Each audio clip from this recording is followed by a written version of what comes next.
Hey guys, Andy here, Drone Age. So tonight is bonfire night, and DJI also released the Mavic 3 Classic last week. This came with a firmware update including night mode, and it was rolled out to the Mavic 3, which is great, and I really wanted to test it out, and tonight, perfect night for it, bonfire night. So I packed up my gear and I headed off to a town called Lenzie. It's about 25 minutes away from my home. It's in East Dunbartonshire in Scotland.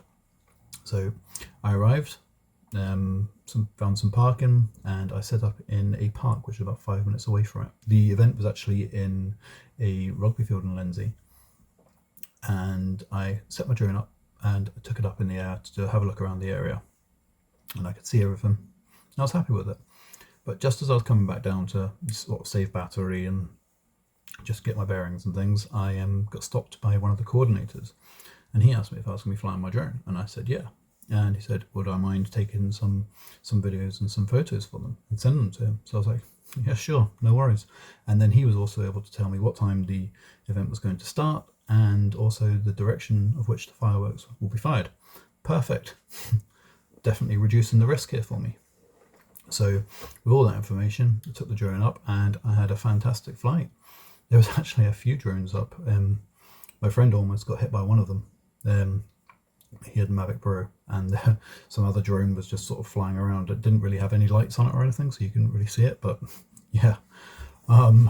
So I tested out the night mode and it was incredible. I'm really happy with it. It's a bit annoying that the drone could have been released with night mode, but hey, it is what it is. Overall, I think I took around about 100 photos.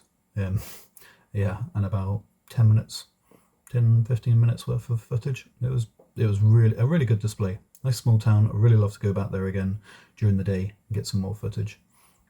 But yeah, I've taken a few clips, I've put them together, and yeah, if you will just stay with me and take a look at the footage, let me know what you think. It'd be really cool to get your opinions on what you think of the night mode as well. So yeah, thanks for watching guys, and I'll see you soon. Bye.